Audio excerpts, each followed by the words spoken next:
Hola, ¿cómo están todos? Bueno, ahora vamos a hablar de la última parte del tema de hemostasia y coagulación sanguínea. En la parte 5 ya ustedes tienen las primeras 4 videos colocados en YouTube para que puedan repasarlos y cualquier duda vamos a buscar la manera de realizar un sistema de preguntas y respuestas para yo poder aclararlo porque sé que es un tema un poco engorroso.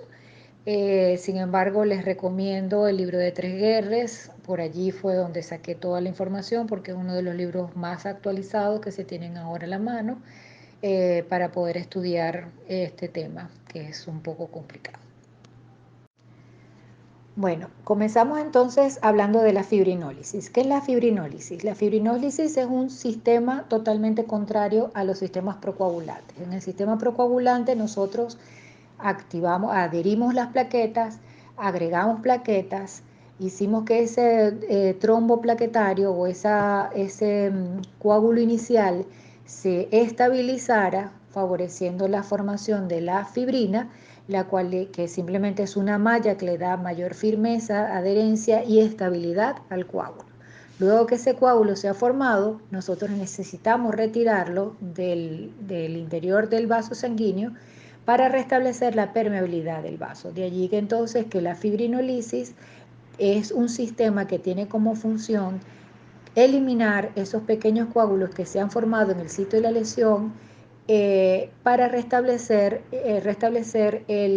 la permeabilidad de los vasos sanguíneos involucrados en la misma. La fibrinolisis tiene entonces una finalidad básica, que es la formación de plasmina, que es la enzima central del sistema fibrinolítico. ¿Cómo lo hace? Gracias a la activación del plasminógeno. El plasminógeno al activarse se transforma en plasmina. El plasminógeno es una glucoproteína y se sintetiza en el hígado de manera inactiva, de allí que es un zimógeno. Recordemos el concepto de zimógeno en las clases anteriores.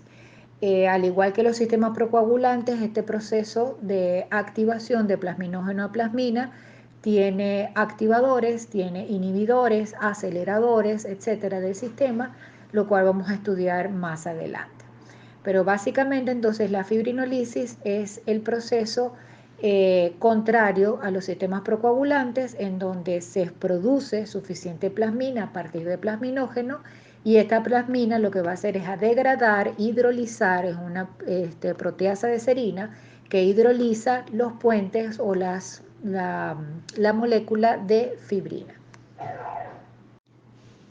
El plasminógeno, como pueden observar allí, en su estructura molecular, presenta 5 bucles, también llamados en inglés Kringles, de unión del plasminógeno a la fibrina. Recordemos que la fibrina tiene residuos de lisina y esos residuos de lisina son unos puntos de contacto entre los bucles de unión de plasminógeno con la fibrina. Y no solamente de unión de plasminógeno con la fibrina, sino también de la plasmina con la alfa-2 antiplasmina. También en esta imagen pueden observar que la estructura de la lipoproteína A presenta Kringles similares, semejantes a el plasminógeno, principalmente el Kringle o el bucle número 5. De allí que esta lipoproteína puede competir con el plasminógeno por el sitio de la lisina, el sitio de unión de la lisina de la fibrina. Y cuando los pacientes presentan elevadas concentraciones de lipoproteína en sangre, esta unión, esta competencia hace que la lipoproteína, al tener mayor concentración, promueve entonces la unión de la lipoproteína con la fibrina. Y esta unión simplemente lo que va a hacer es a favorecer la formación de trombos en el interior y ateromas en el interior de los vasos sanguíneos, es decir, que favorece la enfermedad aterotrombótica. De allí la importancia entonces del por qué cuando hay hiperlipoproteinemias hay una mayor tendencia a la formación de enfermedad aterotrombótica. Ok, para entonces iniciar el proceso de la fibrinolisis debemos entonces primero activar el plasminógeno en plasmina. Para activar el plasminógeno necesitamos conocer que existen dos grandes vías, al igual que la vía de la coagulación. Existe una vía de contacto activada por contacto, que es la vía intrínseca, y la vía extrínseca activada por los tejidos. En la imagen se puede observar entonces cómo la vía extrínseca va a estar determinada por el principal factor activador del plasminógeno, que es el activador tisular de plasminógeno o TPA. ¿Dónde se genera este activador tisular de plasminógeno? Se produce principalmente en las células endoteliales, bajo ciertos estímulos, como por ejemplo la presencia de trombina, factor 10 activado, éstasis vascular, epinefrina o hipoxia. Y hay otros factores, pero estos son los básicos. Cuando existen estas situaciones o esta combinación de estímulos, en las células endoteliales se libera el activador tisular de plasminógeno y este entonces va a activar o a transformar, favorecer la transformación de plasminógeno en plasmina. Es también importante hacer recalcar que el activador tisular de plasminógeno tiene alta afinidad por la fibrina. Y la fibrina de esta manera va a actuar entonces como un cofactor para acelerar el proceso de activación del plasminógeno cientos de veces más, es decir, hasta 400 veces más acelera este proceso. Por eso es que la fibrina es tan importante como cofactor en este proceso de activación. La urosinasa, que está en el recuadro verde, es también otro elemento que puede actuar como activador de plasminógeno, puede estar presente en varios tejidos, como por ejemplo a nivel endotelial. Ella se genera a partir de un elemento inactivo o un zimógeno, que es la prourosinasa, y luego se transforma en urosinasa gracias a la presencia de plasmina o fibrina, principalmente de fibrina. Luego que se da ese proceso de activación, la urosinasa también entonces va a activar el plasminógeno para que éste se transforme en plasmina. En realidad, entre los dos procesos, el TPA o la urosinasa, el activador tisular de plasminógeno obviamente es el evento más importante como activador de plasminógeno en la vía extrínseca. La urosinasa es en realidad, la vía de la urosinasa es catalogado como un amplificador de la fibrinolisis iniciada por el activador tisular de plasminógeno. ¿Okay? Luego tenemos la vía intrínseca. En la vía intrínseca intervienen, o llamado sistema de contacto, intervienen otros factores como son el factor 12, el factor 11 y la calicreína, que pueden activar de manera directa al plasminógeno. ¿Okay? Así transforman entonces el plasminógeno en plasmina. De todos ellos, el más importante es la calicreína. Luego tenemos así ya la plasmina formada. Al tener entonces, gracias a la activación del plasminógeno, vemos en la imagen como el activador tisular de plasminógeno es el más importante en este proceso y se obtiene entonces la plasmina, que adquiere una gran actividad proteolítica y comienza a hidrolizar o a romper los enlaces de la fibrina, principalmente en las uniones arginina-lisina. De la fibrina. Puede hacerlo con otras proteínas porque es una proteasa, pero básicamente en este caso sería entonces con la fibrina, que desde el punto de vista fisiológico es lo más importante, su función más importante. Entonces comienzan a degradar la fibrina en forma progresiva y muy organizada, de tal manera que se van generando fragmentos cada vez más pequeños de la fibrina hasta que finalmente obtenemos lo que se conoce como los dímeros D, que es el fragmento más pequeño de degradación de la fibrina. En la imagen también podemos observar al lado del activador tisular de plasminógeno el inhibidor del activador del plasminógeno, que inhibe al TPA y que es generado también por las mismas células endoteliales.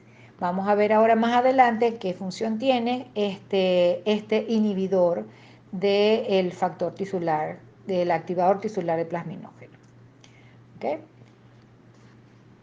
En la siguiente imagen ven entonces cómo más o menos el mismo proceso, tanto el activador tisular de plasminógeno como la urosinasa favorecen la transformación del plasminógeno en plasmina.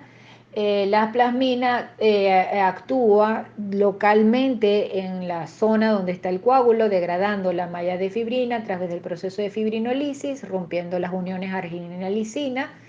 Y finalmente tenemos los productos de degradación de la fibrina. El elemento más pequeño serían los dímeros D. También entonces hay parte de la plasmina formada que queda libre en plasma, pero esa plasmina que queda libre es inhibida por la alfa-2 antiplasmina, que es un gran inhibidor de la plasmina que se encuentra libre. Su función básicamente es la de inhibir la plasmina fuera del coágulo, fuera de la fibrina que estemos degradando, para evitar entonces que esa acción fibrinolítica no vaya más allá del coágulo, mientras que la plasmina que está en el coágulo está protegida de estos inhibidores de tal manera que ella pueda mantener su efecto proteolítico de la fibrina en ese lugar. Como les dije, la plasmina no solamente degrada a la fibrina por su acción proteolítica, sino que también puede degradar al factor 5 y al factor 8, que son también elementos proteicos. Bueno, como les comenté, además de tener activadores, el proceso de fibrinolisis también tiene inhibidores, como lo tienen las vías procoagulantes. Los inhibidores de la fibrinolisis más importante es el inhibidor del activador tisular de plasminógeno, que es conocido como PAI-1, inhibidor del activador tisular de plasminógeno. Y no solamente inhibe al activador de plasminógeno tisular, sino que también puede inhibir en forma secundaria a la urosinasa. E inhibe así de esta manera su actividad. Otra de las inhibidores es la alfa-2 antiplasmina. Es una glicoproteína y que puede accionar, como les comenté en las láminas anteriores, puede accionar principalmente sobre la plasmina que se encuentra libre y bloquea así su sitio activo. La alfa-2 antiplasmina se puede unir o está unida a las cadenas alfa de la fibrina a través del factor 8 activado. Y de esta manera puede reducir la resistencia, produce cierta resistencia a su degradación, la que no se encuentra libre, sino la que está unida a la fibrina, de tal manera que la plasmina unida a la fibrina está prácticamente, si se quiere, protegida de la acción inhibitoria del alfa-2 antiplasmina. ¿Okay? Además, tenemos como tercer inhibidor el TAFI, por sus siglas en inglés, pero es el llamado inhibidor de la fibrinolisis activable por trombina. Es decir, que la misma trombina es capaz de activar, o solamente en presencia de trombina, se activa este inhibidor, el TAFI. Y va principalmente a evitar la unión del plasminógeno y del activador tisular de plasminógeno a los sitios de la fibrina. De esta manera entonces tenemos estos tres grandes inhibidores de la fibrinolisis, pero en realidad lo que hacen es limitar el efecto fibrinolítico en el sitio de la lesión, donde existe el coágulo, donde necesita la fibrina, evitando el efecto fibrinolítico a distancia. También tenemos entonces que en el proceso de la hemostasia existe entonces una regulación fisiológica del proceso hemostático y de la coagulación sanguínea. Tenemos primero la actividad intensa procoagulante que se pueden generar por los sistemas de amplificación que ya nosotros mencionamos en las clases anteriores. Debe ser entonces esta acción procoagulante, debemos evitar que se propague a los sitios donde no existe daño vascular, es decir, limitarlo solamente al sitio del daño vascular.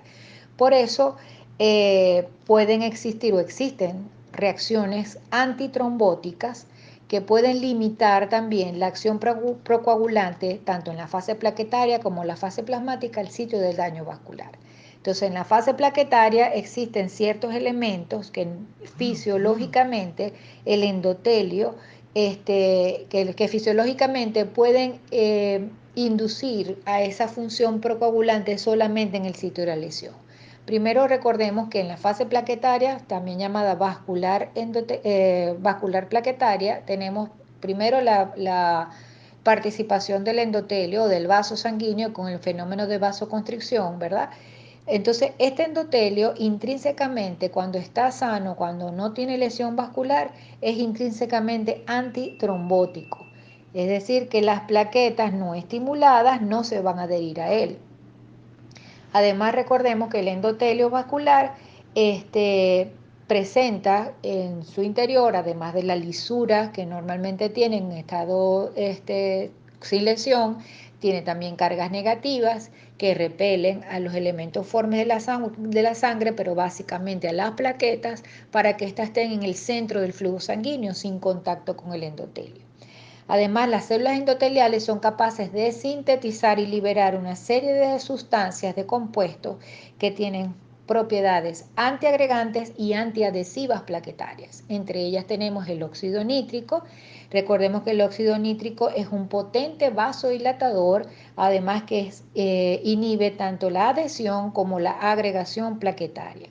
Y sus efectos son mediados a través del GMP cíclico plaquetario. Se sintetiza en el endotelio vascular a partir de la L-arginina y puede entonces, y para ello requiere de varios agonistas, entre ellos el ATP, la trombina, etcétera. Pero básicamente lo que quiero que se lleven es que el óxido nítrico naturalmente es antitrombótico porque evita la adhesión, agregación plaquetaria, además de estos efectos vasodilatadores. Luego tenemos la prostaciclina. Recordemos que la prostaciclina también puede ser generada por el endotelio a partir del ácido araquidónico y va a estimular la adenilciclasa, de esta manera que aumenta las concentraciones de AMP cíclico. Este AMP cíclico va a inhibir la función plaquetaria, además de que provoca vasodilatación, es decir, una función similar a la del óxido nítrico. También es importante que esta prostaxiclina tiene un papel preponderante, sobre todo en los sitios donde hay aumento de flujo sanguíneo, donde hay más fricción, por ejemplo en la microcirculación, donde hay más roce entre los elementos formes y la pared vascular. En las clases anteriores también les hablé del papel del ácido acetilsalicílico en la síntesis de estas prostaciclinas y cómo puede inhibir la síntesis de las mismas al inhibir enzimáticamente su proceso de síntesis. También tenemos los nucleótidos de adenosina que inhiben la función plaquetaria.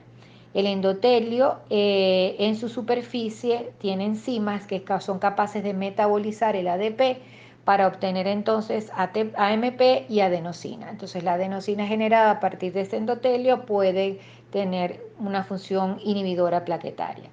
Y finalmente tenemos el ácido 13 hidroxioctadecadienoico, que también en general inhibe la función plaquetaria, es generada en el endotelio a partir del ácido linoleico, aunque su efecto fisiológico todavía no está muy claro, pero sí se ha descrito como un inhibidor de la función plaquetaria. Otros inhibidores de la coagulación fisiológicos, pero ya en la fase plasmática, de la coagulación, donde intervienen los factores plasmáticos de la coagulación, tenemos entonces la antitrombina 3. La antitrombina 3 o AT3, como bien dice su nombre, es un inhibidor de proteasas de serina. Y la trombina es una proteasa de serina. Entonces inactiva o inhibe a la trombina, pero también es capaz de inhibir al factor 10 activado, otras proteasas como son el factor 12 activado, el 11 activado y el 9 activado, entre otros. De esta manera, la antitrombina 3 puede entonces inhibir totalmente no solamente la actividad intrínseca de la trombina, sino su formación. La antitrombina 3 se acelera su acción, sobre todo en las superficies endoteliales,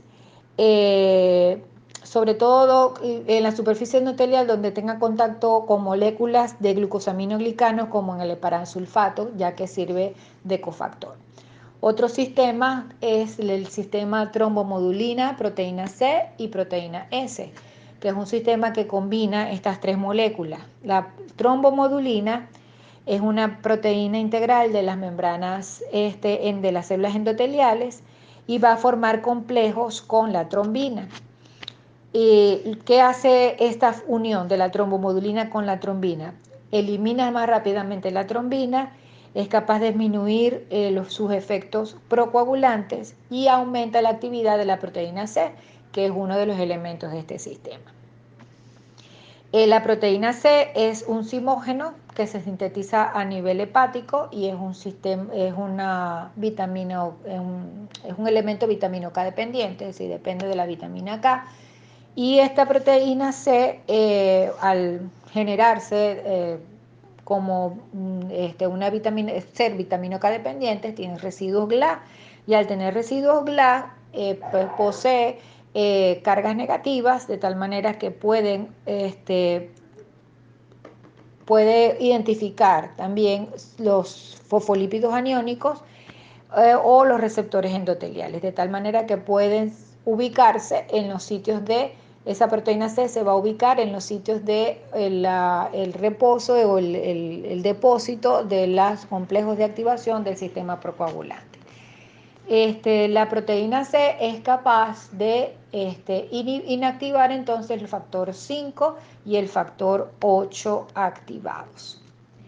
Y finalmente tenemos la proteína S, que actúa en realidad como cofactor de la proteína C. Se genera también el endotelio, pero también puede generarse en los megacariocitos y a nivel hepático, para lo cual requiere también de vitamina K. Y finalmente tenemos el inhibidor de la vía del factor tisular, que lo mencionamos cuando hablábamos de los sistemas de amplificación y de la teoría actual de la coagulación. Este inhibidor de la vía del factor tisular es un péptido que, según el endotelio, puede estar también en el plasma, puede estar en las micropartículas, en las membranas celulares de algunas células importantes como las plaquetas.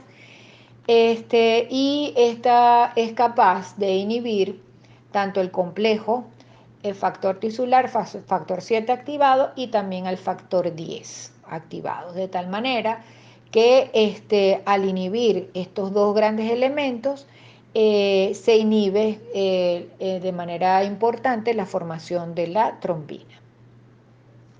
Para finalizar, entonces tenemos que mencionar que tanto las reacciones procoagulantes como las reacciones anticoagulantes o fibrinolíticas actúan de manera simultánea y muy en equilibrio, ¿ok? Tanto en cuanto al tiempo y a la ubicación de su acción, de su accionar. Recordemos entonces que en el endotelio en sí tiene como papel fomentar ese equilibrio entre las dos grandes funciones, tanto procoagulantes como anticoagulantes. Cuando está en reposo o cuando no está estimulado, tiene una gran actividad antitrombótica y evita entonces todo lo que hemos nosotros estudiado dentro de las vías procoagulantes. Y además de que favorece la acción de mecanismos antiplaquetarios, anticoagulantes que ya mencionamos, como el óxido nítrico, las protaciclinas, la adenosina, etcétera, que evitan fisiológicamente la formación del coágulo y mantienen permeables los vasos sanguíneos.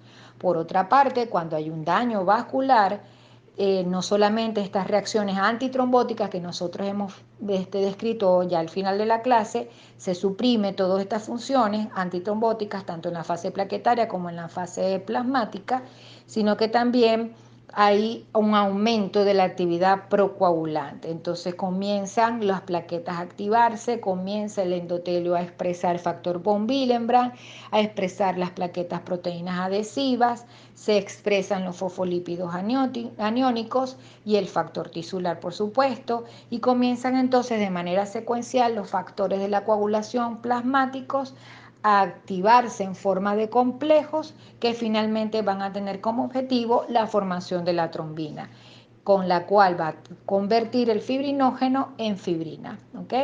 Además de ejercer esta inhibición de la fibrinolisis.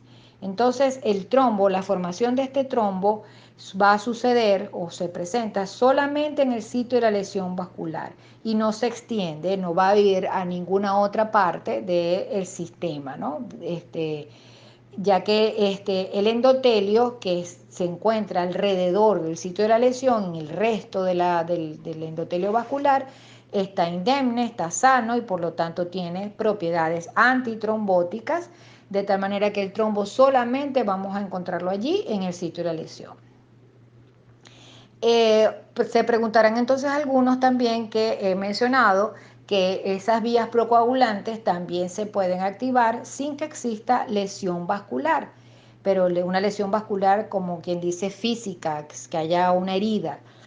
Pero, por ejemplo, puede haber el caso de la presencia de un proceso inflamatorio o de cáncer, etcétera, que sin haber lesión física del vaso se puede estimular el endotelio de una manera bastante importante. Entonces comienzan a aparecer, obviamente, trastornos de la coagulación como una coagulación vascular diseminada. Cuando hay lesión vascular, obviamente, al ser fisiológicamente, al nosotros eh, generar este tapón y evitar la pérdida sanguínea, se debe fisiológicamente generar el proceso contrario de fibrinolisis para eliminar el coágulo y que se termine el proceso de reparación vascular, que es lo que normalmente sucede.